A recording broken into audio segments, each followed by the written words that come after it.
ہم نے ان کو اسحاق اور یعقوب بخشے اور انہی کی اولاد میں پیغمبری اور کتاب رکھ دی، اور ان کو دنیا میں بھی ان کا صلہ عنایت کیا اور وہ آخرت میں بھی نیک لوگوں میں ہوں گے۔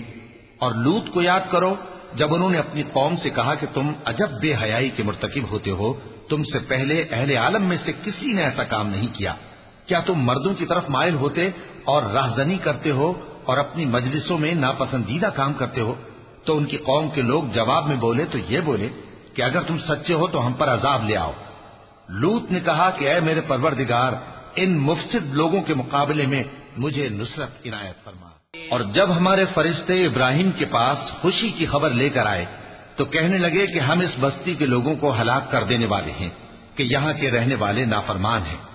ابراہیم نے کہا کہ اس میں تو لوط بھی ہیں۔ وہ کہنے لگے کہ جو لوگ یہاں رہتے ہیں ہمیں سب معلوم ہے، ہم ان کو اور ان کے گھر والوں کو بچا لیں گے بجز ان کی بیوی کے کہ وہ پیچھے رہنے والوں میں ہوگی۔ اور جب ہمارے فرشتے لوط کے پاس آئے تو وہ ان کی وجہ سے ناخوش اور تنگ دل ہوئے۔ فرشتوں نے کہا کچھ خوف نہ کیجیے اور نہ رنج کیجیے، ہم آپ کو اور آپ کے گھر والوں کو بچا لیں گے مگر آپ کی بیوی کے پیچھے رہنے والوں میں ہوگی۔ ہم اس بستی کے رہنے والوں پر اس سبب سے کہ یہ بدکرداری کرتے رہے ہیں آسمان سے عذاب نازل کرنے والے ہیں، اور ہم نے سمجھنے والے لوگوں کے لیے اس بستی کی ایک کھلی نشانی چھوڑ دی۔